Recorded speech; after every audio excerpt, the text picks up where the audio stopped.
G'day everyone, welcome back to another episode of the Australian Property Investment Podcast. I'm your host, Aaron Christie David, and I run a mortgage broking business called Atelier Wealth. And we specialise in helping property investors start out and scale up their property portfolios with the view to build intergenerational wealth and making confident property decisions. Confidence is a big word that we use in our business, and I feel like this is one of the topics that I didn't want to skip across when I was putting out this next episode of our podcast. And normally I do bring on a guest. However, it will be me solo today. And the reason for that is I was recently interviewed by Smart Property Investment, the website, Grace Ormsby, who's the editor there, talking about this fixed rate cliff. Now, you may have seen a few articles come out, so it's definitely getting a lot of media attention and traction around the fixed rate cliff. And what I've done is I've put together a fairly comprehensive chart pack, so aggregated a lot of information. I've done a fair amount of research in this with the hope that we can take some of what I call maybe the fear mongering, strip that out, insert the facts and the figures, and then we really move into an action game plan, which is if you're on a fixed rate, what do you need to know and what needs to happen next? And i.e., what are your options as well? So I really hope that you get a lot out of this episode. And I'm really, really going to look forward to a lot of the clients' questions that we do get off the back of this episode as well. So if we start at the beginning, let's talk about this fixed rate cliff and why effectively is it called a cliff. So I will include the link to the Smart Property Investment article here, but the numbers that I've gone through and had a look at is by the end of 2023, we're going to see $158 billion worth of fixed rate loans come to an end. Now, we're talking about these loans that were written maybe close to 2%, some under 2%. I recall at one point we were doing loans around 1.79, 1.89. And if you got a 1.99% rate, you kind of felt that was a little bit heavy or expensive. Whereas now the benefit of hindsight is that was dirt cheap.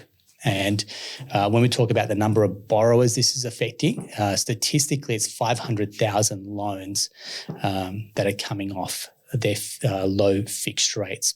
That's a lot of borrowers. And in my capacity as a mortgage broker, I'm very privileged that I get to speak to a lot of banks, a lot of heads of maybe economists or the heads of broker channels inside the banks. And they were talking about this last year in terms of what keeps them up at night.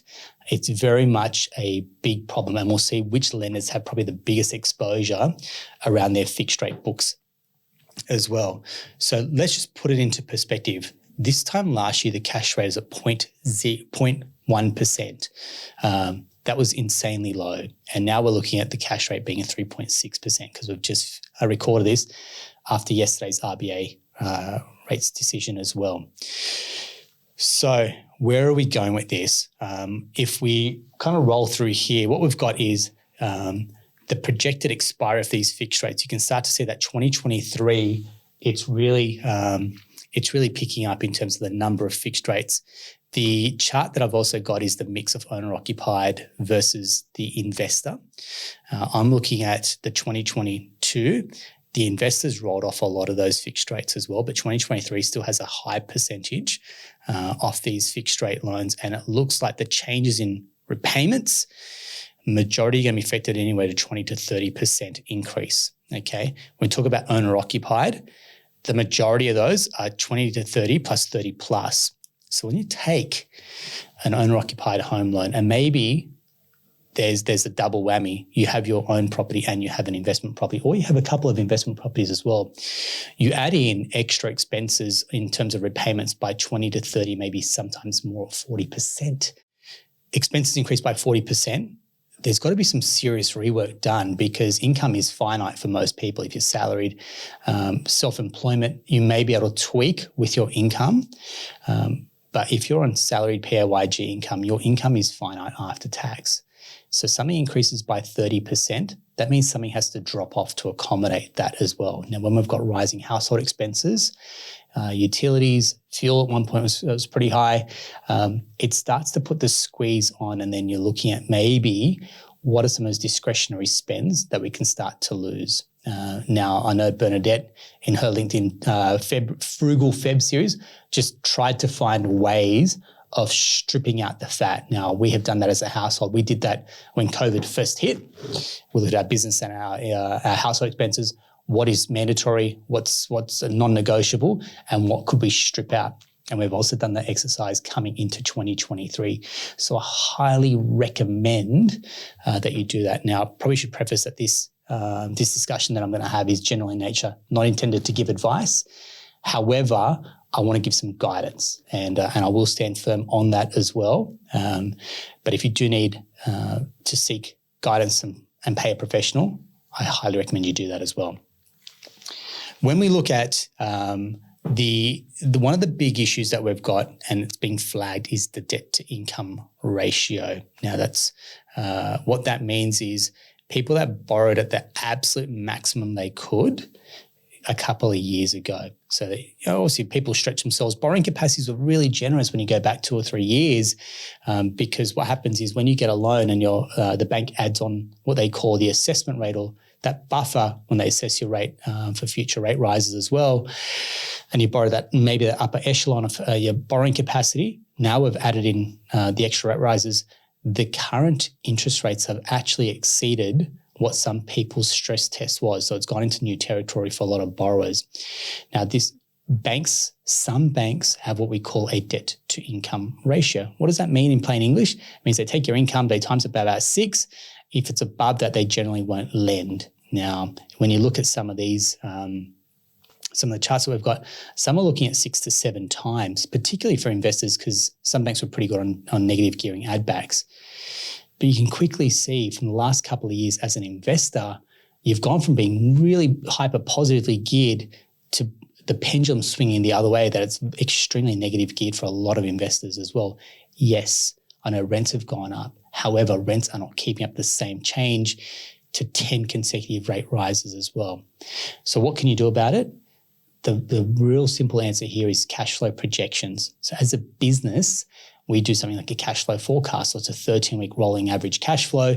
Where are we for the next 13 weeks? And it's week in, week out. So we kind of know that there's always got to be above the line week in, week out. And when things get a little bit skinny, for example, when incomes come in versus expenses are going out, I would highly recommend that you do something like that to that effect for your own household expenses. Because when the expenses come, they usually come together. So council rates will come together, for example, or utilities bills will come together, or the car registration, for example. So it's kind of planning that out throughout the year that you're not caught off guard. It also does make sense to have a healthy cash flow buffer. So Scotty Pape calls it your buckets, for example. I think it goes back to basics for a lot of households, which is we've had this wonderful period of low interest rates. We're now coming back into a very aggressive rate rise market. We've got to make adjustments and plan for those as well. Okay. When we have a look at the new loans, so when we're talking about the value of new loans that are fixed versus variable, you can very clearly see that the flavor of that month, when we got into the proportion that were fixed, it just shot up through 2021. Like it literally just peaked in 2020, 2021. And these loans that were written as a high percentage of fixed rate loans. You can start to see that really, the banks were really aggressive at it. And you can understand, and I've had this conversation with a lot of our clients, which is, hey, the RBA was explicitly saying we're not going to raise rates till 2024. And that's obviously the direction that a lot of brokers got, for example, as well. And then suddenly you come into 2022 and 2023 and we're seeing just 10 consecutive rate rises, which is very contradictory. And I can understand why a lot of borrowers are either frustrated or angry. And I'm definitely going to honour the sentiment. But at the same note, what they say they do versus what they actually do are two different things, as we can clearly see, and it's out of our locus of control. So I'm certainly not being tone deaf. We have a mortgage like everyone else. We've got investment properties as well, just like everyone else, in terms of the loans that need to be repaid. And we've just had to get on with it and find ways to get ahead of the curve as well. And that means making some hard decisions from where do we spend and what do we spend that on as well. The next slide I want to take you through is lender exposure. This is kind of the data that I've been able to find publicly or through some of the bank reports as well. So let's go through step by step on each of the banks and where their percentage of fixed rate loans, and this will be pertinent if you have a loan with these particular banks. CBA, nearly 40%, Westpac, 40%, NAB was 37%, and ANZ at 35%. Now, ANZ's numbers are pretty low because you go back into COVID, they may have had good rates, but their turnaround times were atrocious. So that's probably why they're out of the top big four. They probably have the lowest exposure. Macquarie Bank could be in there as well. But again, they didn't play the rate game, which is probably why their percentages are currently lower than the big four, even though now Macquarie Bank has really cemented itself as the number 5 lender in Australia. When we talk about what their exposure is, and we'll get to CBA in a minute because their data is public, but you talk about $53 billion that are coming out between July and December. There is a lot of work their retention team needs to do to keep those clients there. Now, that's obviously the opportunity for a lot of those CBA borrowers to then look at their situation and go, right, can we look to refinance? Do we vote with our feet, or do we stay with our current bank and maybe pay a premium to stay where you are? $48 billion for Westpac and NAB. So when you look at a bank's resources, banks are obviously trying to acquire new customers, and we'll probably see in the second half of this year, one of my predictions is the refinance rebates at the moment sit anywhere from $2,000 to $4,000. I reckon they'll start to ratchet those up or try and offer something even more spectacular with product bundling, for example, as well, maybe waiving some fees. But those refinance rebates are really causing a ripple in the market to try and acquire new customers as well. The biggest thing I want to share here is when people have a fixed rate loan, and this was something that caught a lot of borrowers out, which was how much extra you're able to pay. And because you don't, with these banks, you don't get an offset account linked to your fixed rate loan. So here it's understanding what those abilities to make additional repayments were versus not having an offset as well. So if you haven't had a fixed rate loan, I'm trying to understand the pros and cons. That's just one of the cons as well.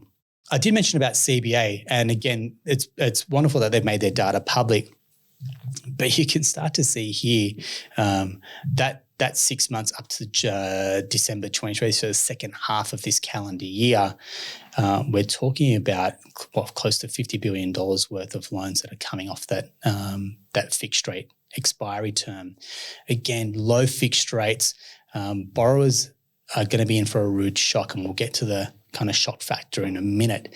But you can start to see here, you can understand why banks are getting nervous about the clients that are going to start to roll off, because they've come off from nearly sub 2% to rolling onto rates that are going to be close to what we call 5% plus.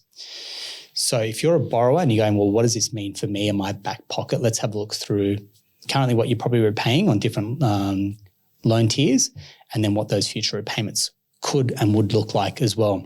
So generally say, look, we go somewhere in the middle here, $800K loan, you're talking about, say, close to 2%, repayments around $3,400 thereabouts, okay? Now, through nothing you've done wrong, the rates have gone up, and now we're talking about rates somewhere around the 5.2%. That's an extra $1,300 there. But if we have a look at those numbers, where do you get almost an extra $2,000 a month coming from? And that's what I'm talking about, something has to come off for that to pick up as well. So we're talking about these repayments that are sizable as well. How can you try and get that rate as low as possible? Like I mentioned, one is a refinance rebate. It's a bit of a sugar hit. You might get $4,000. It might cover the extra payments for a couple of months and cover all the outgoings to switch banks as well. So, yep, there's a win there. The other one is if your property value has kind of increased and held that value as well, you can try and look at a lender that has loan to value ratio tiered rates. So what that means is some banks will do theirs under 80%. If the value is under 80%, they'll offer a better rate. Under 70%, they'll offer a better rate. Under 60%, they may offer a better rate as well. So trying to understand banks' valuations and then where your loan to value ratio ends up could also save you on the interest rate. The simplest one to do though is if you don't want to change banks and you you want to stay where you are, you have to call that bank and really put the pressure on them. And this is probably where it's up to your broker. If you've used a broker or you've gone directly through a bank, you've got to really kind of push the boundaries and say, I want to speak to the discharges team. I'm looking at leaving because I've seen other banks offering this. I'm an existing customer. Why can't I get the rate that the new customer gets as well? And it's a call that's in your best interest. So it could be the best call that you spend, I don't know, 20, 30 minutes on hold, but you're going to be saving yourself a fair chunk of money as well. So please don't overlook that as a course of action as well. The next part that you want to do is then forward plan. So when does your fixed rate expire? And what does that household cash flow look like at the time of fixed rates? And start getting used to making those repayments today. So you might put the extra into either an offset account or to a savings account. One, you're building up cash flow, you're building up a cash buffer for the future. And the second part is you get into the habit of making those additional payments so it doesn't come as a rude shock. And that's probably where people are talking about, well, we haven't seen the full effects of these 10 rate rises. Yeah, it's maybe a lag factor because we've still got a lot of these fixed rates that people haven't felt the pain on as well. Now, 500,000 borrowers isn't going to change the game for the Australian economy. However, that's still a good subset of Australian mortgage holders that haven't felt the full brunt of 10 consecutive rate rises as well. Jump into the next one. So you're talking about the extra repayments and what that means to a household cash flow as well. So if we look here, and the AFR had this report that came out. So 15% of borrowers will be pushed into negative cash flow. Now, I don't know how they've got that data, for example, but where it impacts some borrowers is, they borrowed to the absolute maximum that they could. And they've got an investment property. Now that investment property is taking far more cash because the rents have gone up, but not to the tune that it's covering and washing its face. That's one. They've had a change in circumstance. And this is quite often where, two incomes now becomes one because maybe we've had a child, another child, for example, or worst case, we've had a redundancy. We've seen a lot of the tech layoffs recently as well, while there's other industries that are crying out for recruitment and employees.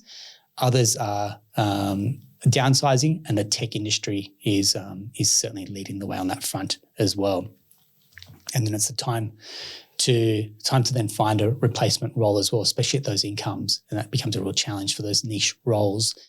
The beauty with redundancy is that you do get a payout, so hopefully that can kind of cushion some repayments for the future. So again, it's being wise about where that cash goes and how it's used as well. But when we talk about a third of borrowers will have impact to their cash flow by 40%. I can certainly say that small businesses are feeling it. So when I talk to some of the local businesses, you talk about some of the discretionary spend, nail places, hair salons, cafes, for example, lawn mowing services, florists.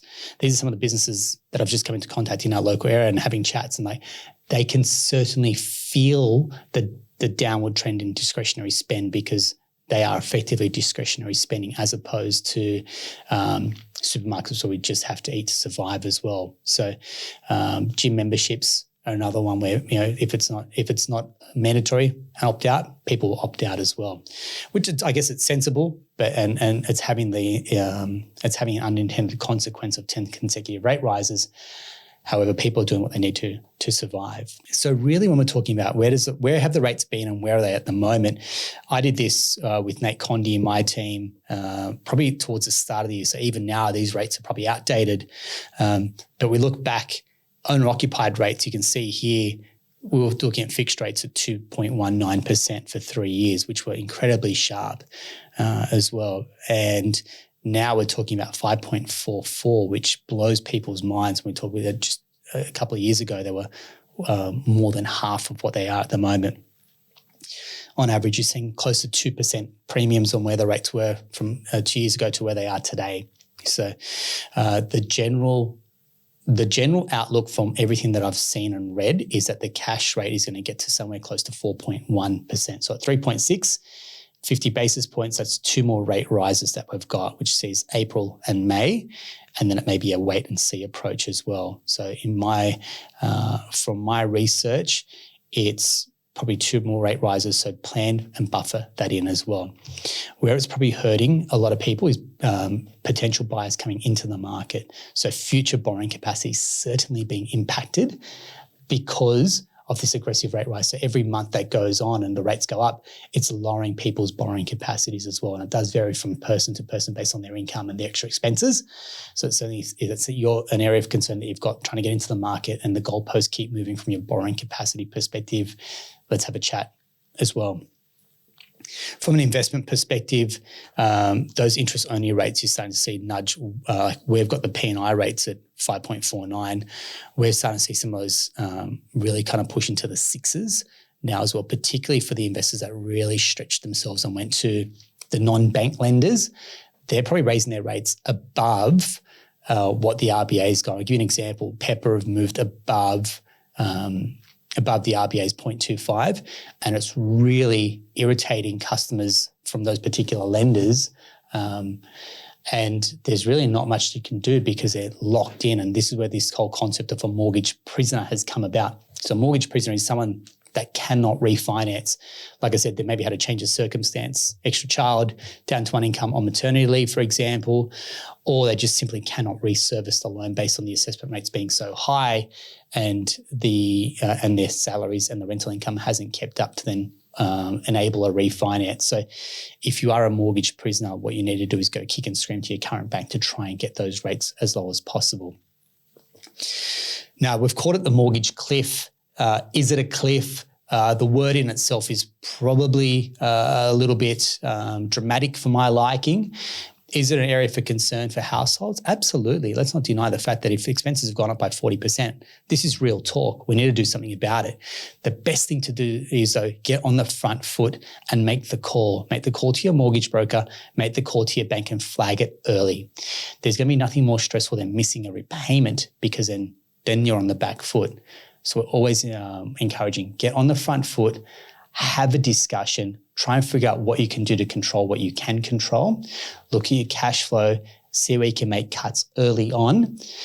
And the saying that I've got that I share with our team is state of wallet equals state of mind.